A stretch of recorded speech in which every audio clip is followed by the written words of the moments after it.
सुगंधा और उसकी सास कांता के बीच एक अजीब सी जंग रहती थी। ये जंग थी किचन में कौन ज्यादा अच्छा काम करेगा और घर के सदस्यों के दिल जीतेगा। और उनकी इस जंग में हमेशा कुर्बान होते थे उनके दोनों पति। कैसे? आइए देखते हैं इस किचन पॉलिटिक्स की कहानी में। एक दिन किचन में, माँ जी आज मैं बना रही हूँ मेथी की सब्जी।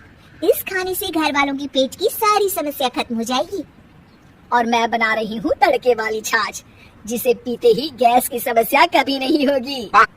दोनों अपने अपने खाने को लेकर टेबल पर पहुँच जाती हैं। तभी सुगंधा के ससुर उसकी बनाई सब्जी की तारीफ कर देते हैं।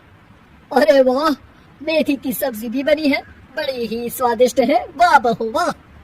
अरे बहू, लेकिन इसमें इतनी सारी मेथी बर्बाद करने की क्या जरूरत थी?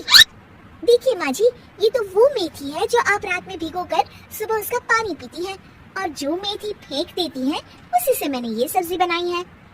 अरे वाह बहू, तुमने तो बड़ा ही समझदारी का काम किया। बस अब क्या था। कांता जी का तो मानो ये सुनकर खून ही सूख गया। वो फैसला कर लेती है कि किसी भी तरह वो अपने खाने की तारीफ लेकर ही रहेगी और सुगंधा को किचन में उसकी कमियां गिनाएगी। कांता फ्रिज खोलकर देख रही होती है और फिर सुगंधा से कहती है, अरे बहू ये क्या, पूरा फ्रिज गंदा पड़ा है। तभी वहाँ सुगंधा का पति आ जाता है। वो सुगंधा को डांट कर कहता है, सुगंधा, तुम्हें कितनी बार कह रखा है कि वायरस फैल रहा है, साफ सफाई का पूरा ख्याल रखना है, लेकिन तुम किचन में इतनी गंदगी रखोगी तो कैसे चलेगा। सुगंधा सास की तरफ देखती है जहाँ वो मुस्कुरा रही होती है। सुगंधा समझ जाती है कि सास ने उससे बदला लेने के लिए ये सब किया है। दोनों रात के खाने की तैयारी में लग जाती हैं। दोनों ना एक दूसरे की तरफ देखती हैं और ना ही एक दूसरे से बातें करती हैं। रात को खाने के टेबल पर एक एक कर दोनों कई तरह के अलग अलग व्यंजन टेबल पर लगा देती हैं और अपने अपने पति के पास जाकर खड़ी हो जाती हैं। अरे खाइए जी खाइए, मैंने बड़ी मेहनत से बनाया है। प्लेट में वो खाना डालती हैं। सुगंधा भी दोनों की प्लेट में खाना डालते हुए कहती है, बड़ी ही मेहनत लगी है इस खाने को बनाने में। हाँ, दोनों को ना चाहते हुए भी सारा खाना खाना पड़ता है। कहीं दही तो कहीं मलाई तो कहीं मसाला। और इन सब के बाद दोनों बड़ी ही मुश्किल से अपने कमरे में सोने जाते हैं। लेकिन अगली सुबह सुगंधा का पति चिल्ला रहा होता है, हाय रे, हाय मेरा तो पेट खराब हो गया, हाय माँ बहुत दर्द हो रहा है। तो वहीं कांता के कमरे से भी कुछ ऐसी ही आवाज आने लगती है। हे भगवान, इस सास बहू की लड़ाई हमारी जान लेकर रहेगी। जाओ कोई डॉक्टर को बुला कर लाओ। डॉक्टर आते हैं। दोनों को देखकर कांता और सुगंधा से कहती हैं, देखिए आप दोनों इन्हें खाने में हल्का ही दीजिएगा, हो सके तो रात का खाना जल्दी खाया करे और वॉक किया करे। इतना कहकर डॉक्टर वहाँ से चले जाते हैं।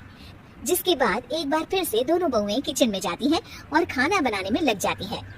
रात में खाने के टेबल पर दोनों एक बार फिर से खाना लगाने लगती है।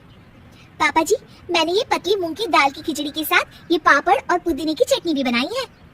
अरे बहू, अभी अभी बेचारे पेट की बीमारी से गुजरे हैं, इतना भारी खाना तो डॉक्टर ने भी मना किया है ना। देखिए मैंने आप दोनों के लिए सूप बनाया है।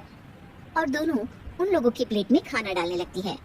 तभी दोनों एक साथ बोल पड़ते हैं, बस करो, हमें माफ करो, हमें नहीं खाना इस घर में, ना खिचड़ी और ना ही सूप।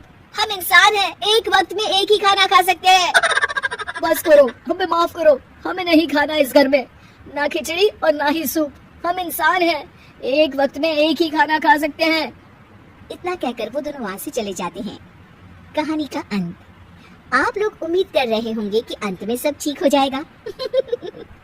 नहीं जनाब, अगर सास बहू के बीच सब ठीक हो जाए तो आप ये सीरीज देखे ही क्यों?